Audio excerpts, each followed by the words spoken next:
Hey,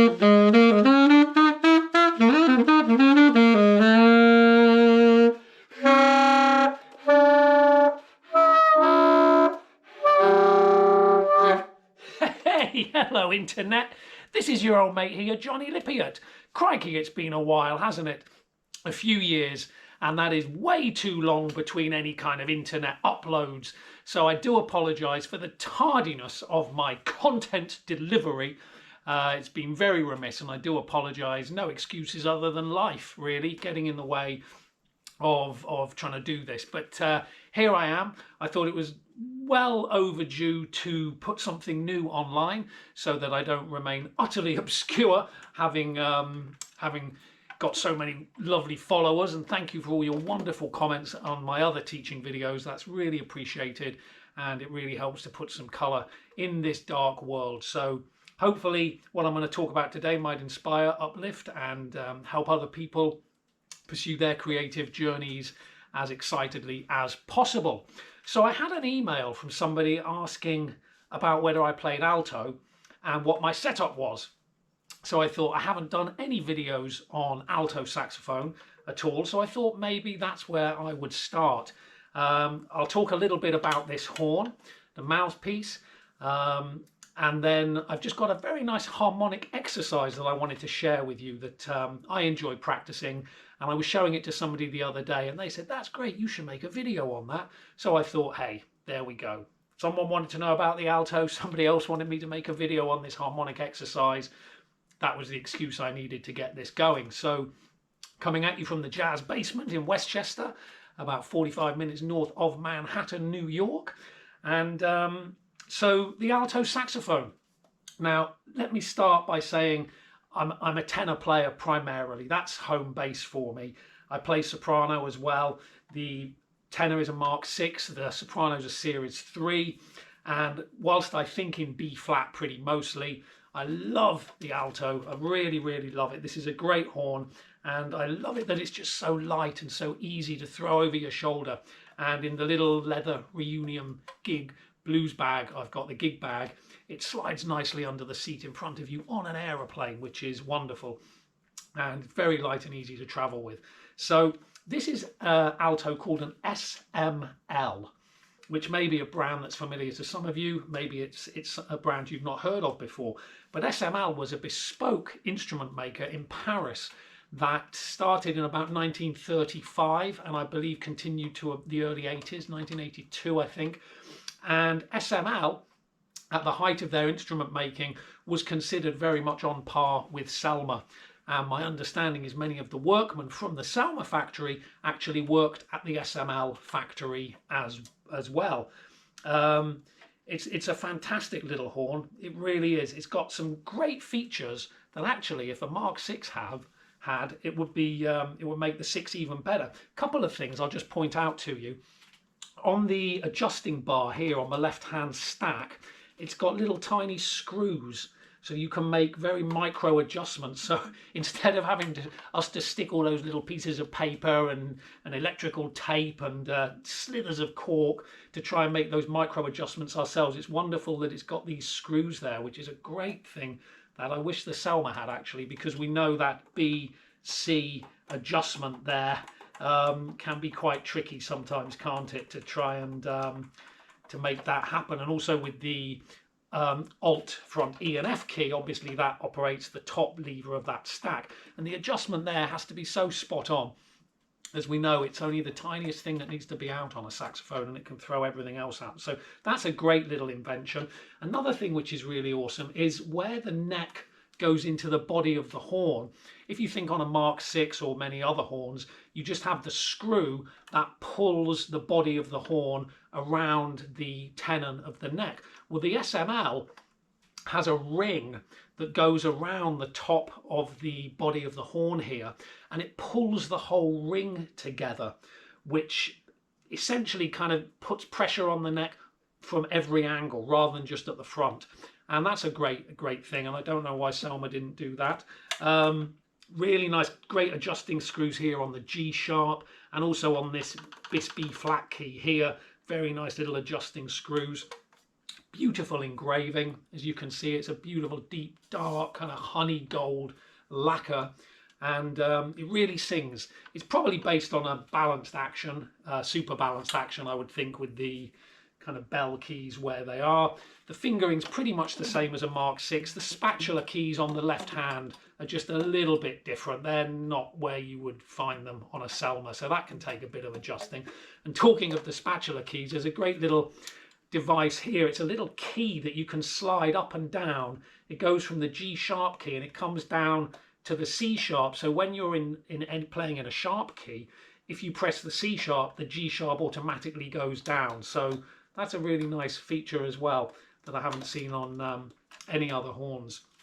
Kind of blows big. It's a big sound, maybe a cross between a Con and a Selmer is probably the best way to describe it. But the SMLs are really, really great horns. Some people called them the poor man's Selmer because they don't command the top dollar prices.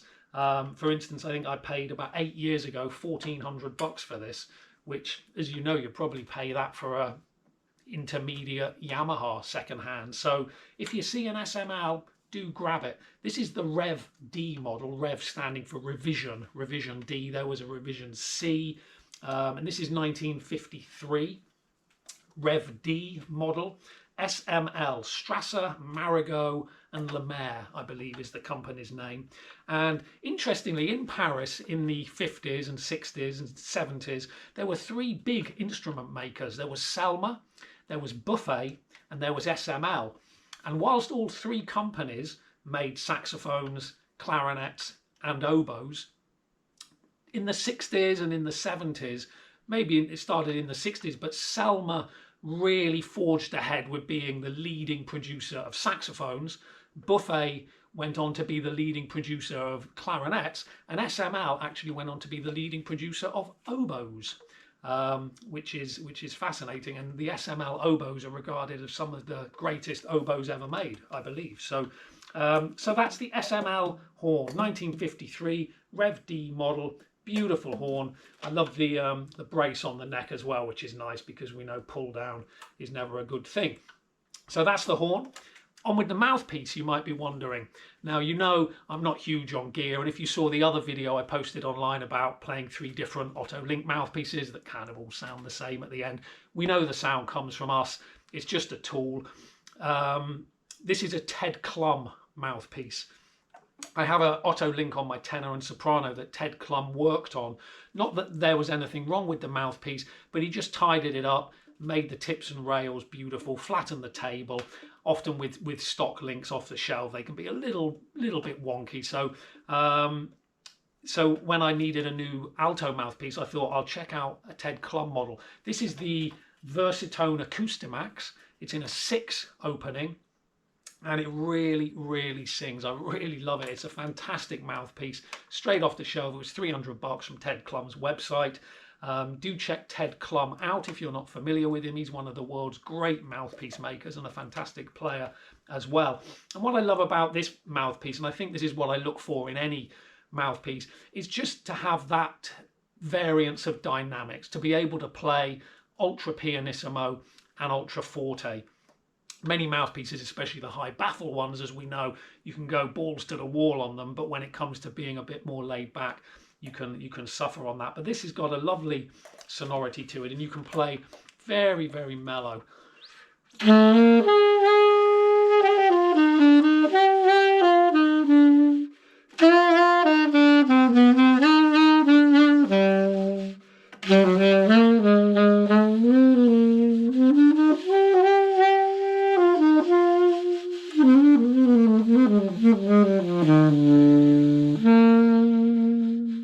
Beautiful, isn't it? Really nice, and you can get those lovely lush subtones.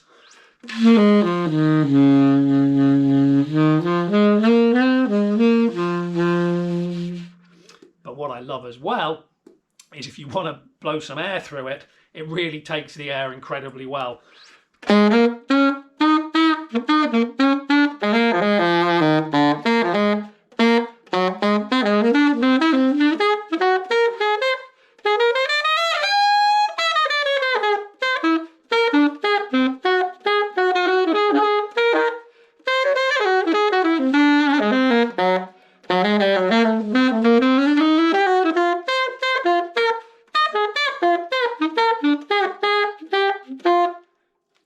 no holding back. It doesn't close up. And this is only a 6 with 2.5 reeds is what I play, a Rico 2.5 on this, and this is quite a well worn in 2.5, so it's probably nearer a 2. It's a 6 opening, sings up in the altissimo.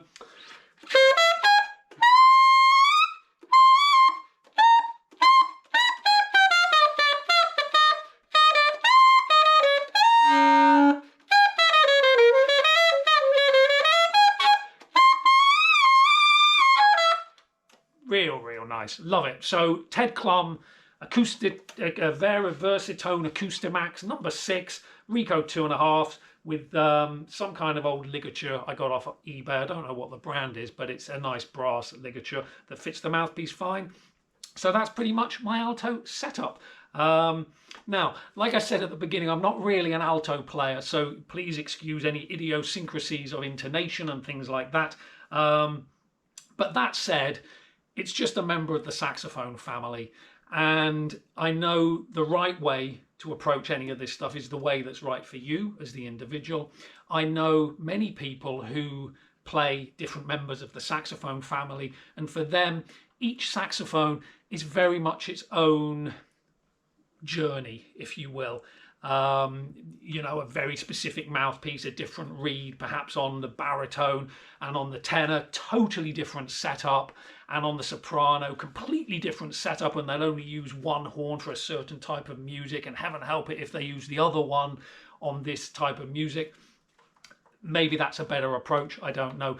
For me, I just see it as a saxophone. It's a conical piece of brass with a bit of grass in the end that vibrates, with a bit of plastic or metal on the end to make the grass vibrate. You're blowing air through it. The fingering's the same.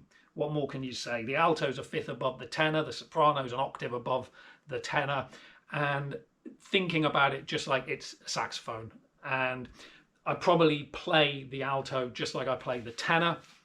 I think when I was coming up and learning and listening a lot more to the tradition of the music, a lot of the players that really inspired me, people like Sonny Stitt, James Moody, Fathead Newman, Dewey Redman, Rusty Bryant, people like that, they would play tenor and alto, and I couldn't hear a difference other than one sounded a little bit higher than the other. Their ideas were the same. The soul of the music was the same. You knew it was them instantly. I think, take Sonny Stitt for example, I think he just moved to tenor for a while just to get out of Bird's shadow. But you hear him on tenor and alto, it's the same. Listen to Maceo Parker, who used to play a lot of tenor, started out on tenor. The great album Maceo Parker and All the King's Men is some fantastic tenor work from Maceo. Most people now know him as an alto player, but you listen to him, it's still Maceo. The ideas are the same, the articulation's the same.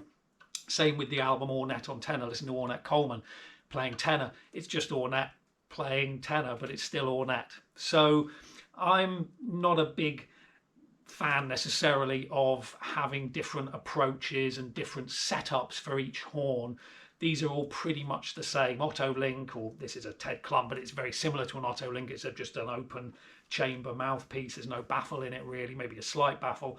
So that's my approach to playing these. Do I consider myself an alto player? Not particularly. Would I take it out on a gig where I'm playing standards? I'd feel more comfortable on the tenor. I think I have a lot more stuff committed to B flat. If it's an easy standard, obviously one can take things around a 5th pretty easily, but some of those ones that are a bit harder under the fingers or a bit more harmonically involved, I feel more comfortable on tenor. But I thought I'd do this on alto because why not? So now the harmonic exercise, you might say. Come on, Johnny, you said you were going to share a harmonic exercise with us. Now, hopefully this video isn't going to be too long. I'm really sorry if it is. I know the internet doesn't favour long videos and the algorithms go very much against one's favour, but yaboo shucks to algorithms. I'm not doing it for that. I'm doing it in the hope that maybe somebody might find some of this interesting, and if it can just inspire one person to practice something they haven't looked at before, then job done. And as we know with all of this stuff, it's just sharing knowledge, and the more knowledge that's out there, the more people can assimilate information. And I wanted to share this approach to looking at a way of practicing round the cycle of fourths. and it came from a classical etude book, funnily enough, mentioning oboes earlier. As we know, a lot of the classical etudes for oboe work great on the saxophone because the range is pretty much similar. And obviously the oboe literature goes way back, right? The oboe was invented in, I think, 1650 or 1660. So there's oboe literature going right back to the 17th century. So there's probably 250 years more worth of literature, and some of those classical etude books are fantastic. This one comes out of a book by a guy called Singer, I think Sigismondo Singer was his name, which I believe sort of late 1800s, early 1900s, I'm not sure, but I think it's a fairly standard etude book. But it's a really nice exercise and I love it. So without any more further ado, I will show you what it is. The only caveat to this is it really helps if you know your cycle of fourths, because this is an exercise that moves around the cycle of fourths. So if you're not familiar with the cycle of fourths, try and get it comfortable so that we can visualize C, F, B flat, E flat, A flat, D flat, G flat, B, E, A, D, G, C, right? So, and also the relative minors of those. So C major is A minor, F major is D minor, B flat is G minor, E flat is C minor, so on and so forth. So C, F, B flat, E flat, A flat, D flat, G flat, B, E, A, D, G, C. Cycle of fourths. Very, very good to get that under our fingers, especially for Western harmony and playing in the tradition of kind of 2-5-1 language. It's very, very helpful, very, very helpful. We know obviously jazz harmony moved away from that quite a lot, but it's still very useful to have under our fingers. So this exercise is going to be going around the cycle of fourths, and it's going to be moving round a fourth by going via the relative minor of the major key. So let me demonstrate. If I play a C major triad,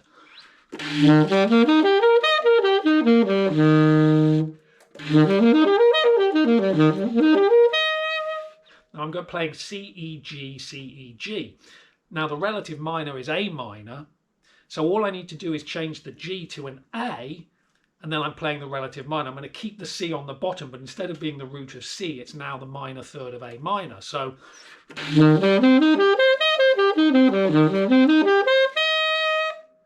you hear that? So the first one, C major, A minor. Now I want to move round a fourth now to F major. If I'm playing A minor, which is C, E, A, C, all I need to do is change the E a semitone up to F, and I'm going to be playing F major, right? You see? And then the relative minor of F is D minor. I'm already playing the F and the A, so if I move the C up a tone to D, I've got D minor.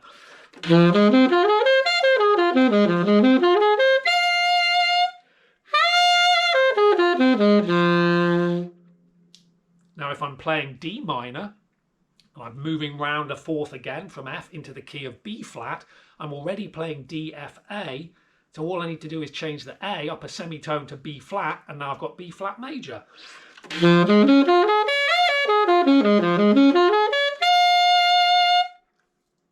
Then the relative minor is going to be G minor, so change the F to a G. And then that's going to lead me to E flat major, C minor. You see what I'm doing? So and then you just keep going like that, and it'll circle right back around until you reach the top again. Now, I'm trying to go from the lowest note on the horn up to the top. You don't necessarily have to start at the bottom of the horn and go up. You could start at the top of the horn and come down. So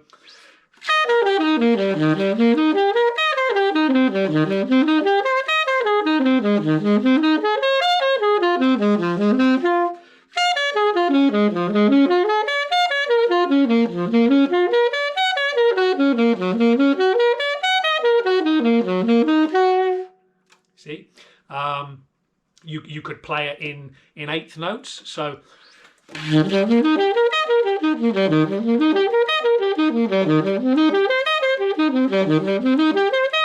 triplets.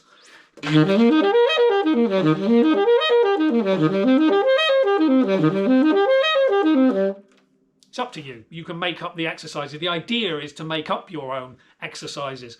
We wouldn't have to either necessarily go 1, 3, 5. You could play inversion, so 1, 5, 3, 1. So perhaps you could go.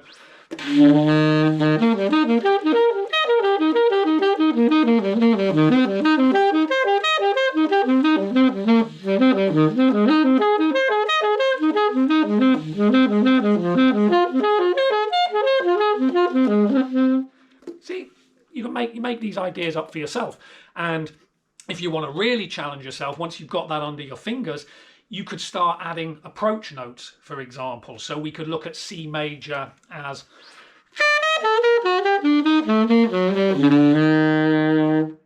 and then A minor.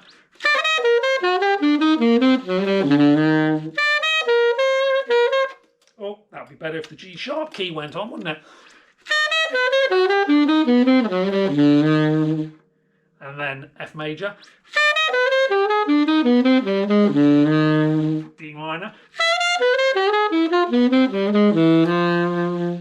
You see, so just taking an approach note, which can open things up. You can take 1 approach note, 2 approach notes, 3 approach notes. If you were playing 3 approach notes, you might have one.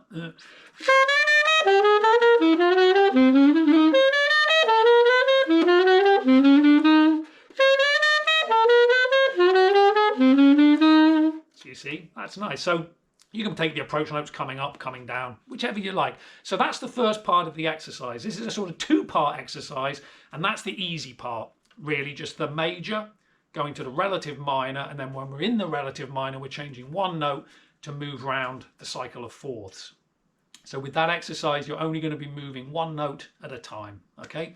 Now, the next exercise that comes as a derivative of that, it's sort of an extension of that, if you will, is just to get a little bit more into the voice leading harmony of how we can modulate between these keys a bit better. So we've got C major going to A minor, then we're moving around the cycle of fourths to F major.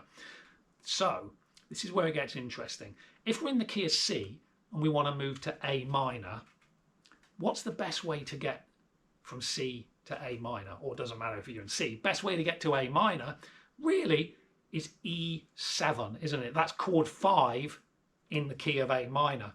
And remember, when you have a harmonic minor scale, like A harmonic minor, you have the G sharp. And when you have the G sharp, that means that chord 5 is obviously a dominant 7. We have E7, chord 5 of A minor. Very nice to get used to these minors with a major 7. I think it's a lovely way to practice. That was the harmonic minor, but the melodic minor is great too.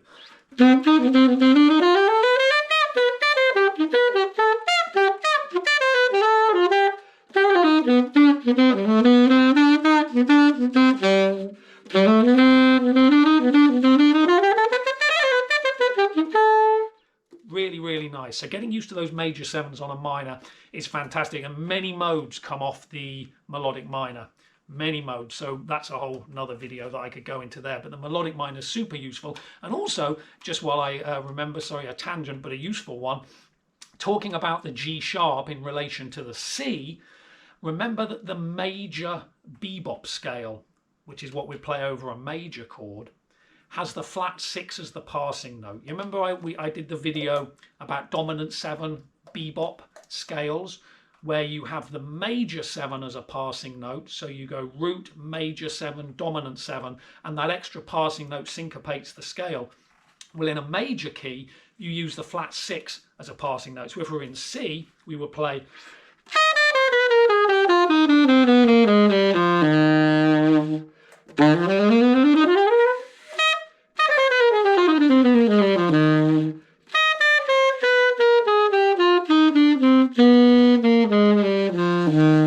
You can see it syncopates the scale. So the G sharp's very useful in the key of C major. It helps us modulate to the relative minor. And also, if we're just talking about A minor for a second with the harmonic minor scale, remember any harmonic minor scale is just a combination of 2 triad pairs. I think I did a video on triad pairs, so go back and check that one out. But the triad pairs in a harmonic minor scale are going to be the one chord, and I'm just playing 1, 3, 5 root. So if it's A, it's going to be, then move up a tone to B, and now you've got a diminished arpeggio, and then A minor second inversion.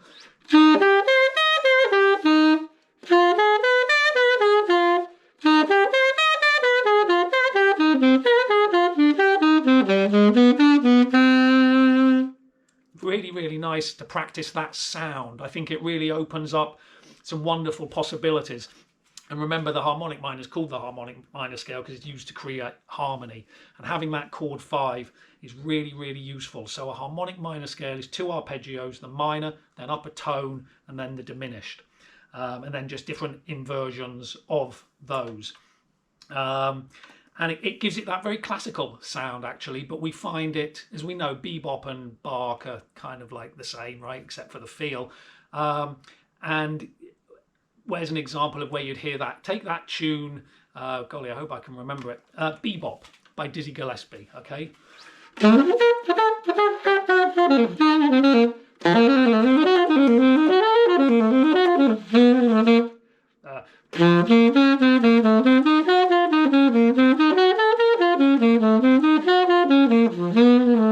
It's right there, isn't it? So there it's in G. I'm sorry, I'm playing it in tenor key, case in point, right? Tenor player playing alto. But there you've got G minor, harmonic minor, so you'd have a G minor arpeggio and an A diminished arpeggio. But can you see how Dizzy used that in the melody of Bebop, which is a great tune, isn't it? It's a fantastic tune. If you haven't got the album Dizzy Gillespie Something Old, Something New, 1963 on the Philips record label, do check that out. It's James Moody on tenor, one of the best solos ever. Dizzy, and also a very, very young Kenny Barron, 23 years old. I believe it was his first studio date. So check that out. Anyway, what a tangent. Getting back to the exercise. Oh my God, Johnny, what is wrong with you? Please talk to us about the exercise. So we're in C major. We want to go to A minor. We want to go through E7. So the way we can think about this is, now remember, any dominant 7 can be altered, right? It can have a sharp 5, it can have a sharp 5, sharp 9, flat 5, all the permutations. It's the crest of the wave, isn't it? And for this exercise, we're going to think about this 7 chord having a sharpened 5. So we're going to be playing root, 3, sharp 5. So the exercise, if I was playing C major, I want to go to A minor, but I want to go through A7, so I'm going to play an E augmented triad with the sharp 5 on the bottom. Can you see I've moved the G to the G sharp? Now I want to go to A minor, so the G sharp now just moves a semitone up to the A.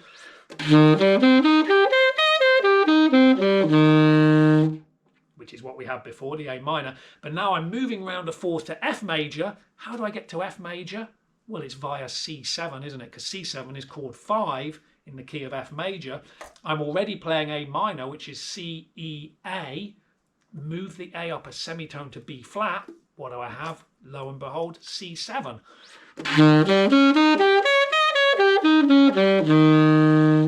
And then I'm ready to be in F major. Okay, so if I just play that through for you, you'll hear what we're doing. Okay, so we're going C, E with the sharp 5 on the bottom, A minor, C7,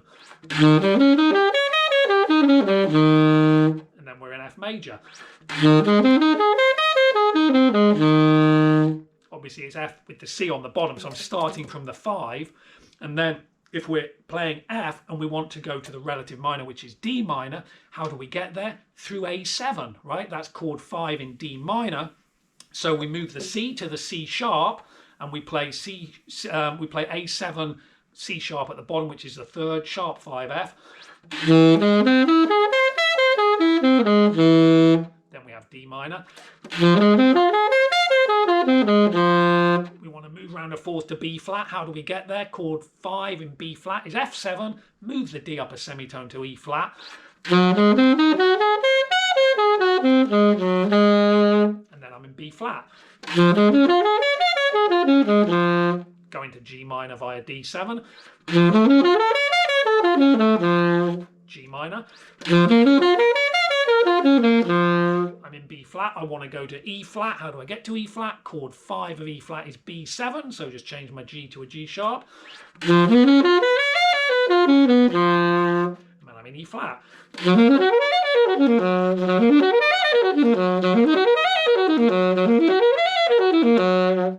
Can you see what I'm doing? Hopefully that makes sense. Again, we don't have to necessarily play from the bottom to the top. We could play this coming down, couldn't we?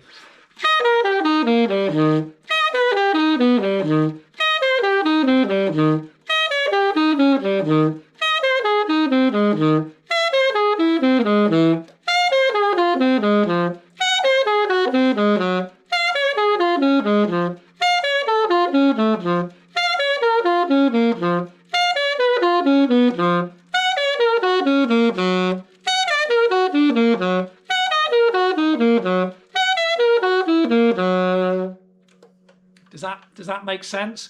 So it's just getting used to that one note in the middle that's moving up, isn't it? So if we're in C, we're moving the G to the G sharp to the A to the B flat, and that's giving us our voice leading.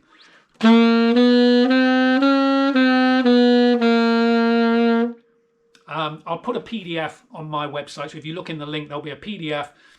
I'll put something simple, so you could play. For example, a nice way of thinking about this as well, rather than playing all the arpeggios, that's just to help get it under our fingers and iron out the technique. If we were playing C, we could play, which is 1, 5, 3 on the top.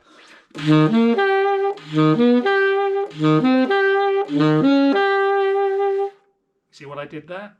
So the C stays the same, the E stays the same. And now I'm in the key of F major, but if I want to keep C on the bottom and go, so now I'm going to change the bottom note this time.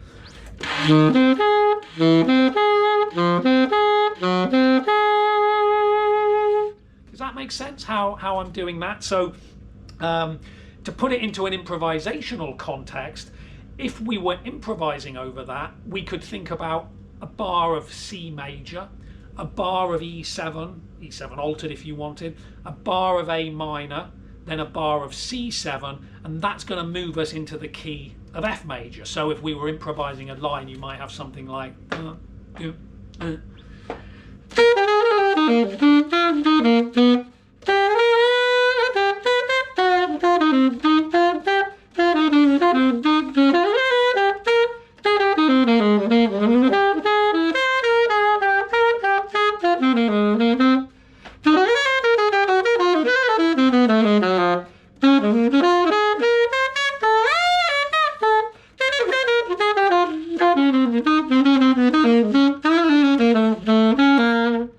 so you can just use the idea of major, the 5 going to the minor, and then the dominant taking us around the cycle of fourths. So I hope that's given you a sort of idea of how I might practice using this. And again, come up with your own exercises, work it out on the horn wherever you want, find those areas that give you some resistance. If you wanted, if you were looking even at, say, the C exercise, start playing in C, we could even practice taking it into altissimo, right?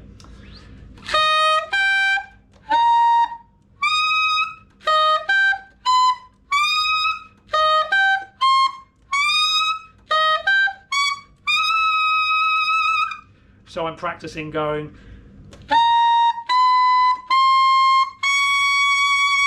in the altissimo register, which could be, you know, really difficult. Really good to practice these things. Doesn't have to be fast. Obviously, I think that a lot of the classical etudes, they try to get it taking up to tempo.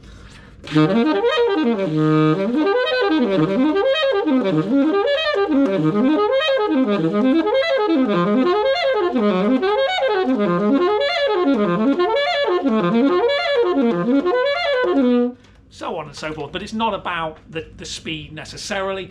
It's about getting it under our fingers. It's about understanding the harmonic concept that goes behind it. And hopefully that's been a little bit of help for somebody somewhere in the world of cyberspace. And hopefully I've addressed the fact that I haven't posted any content online.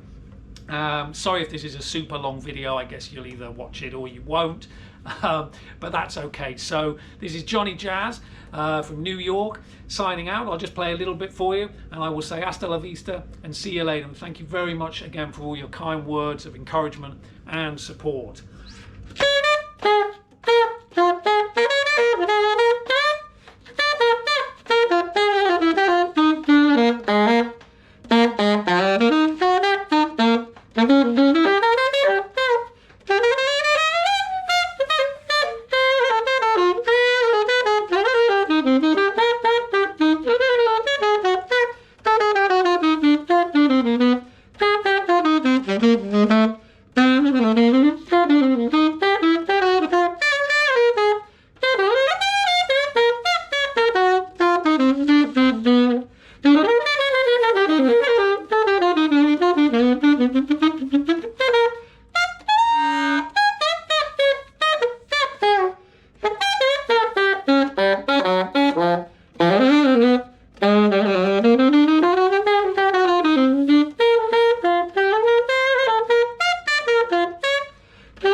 Thanks guys, see you later, bye.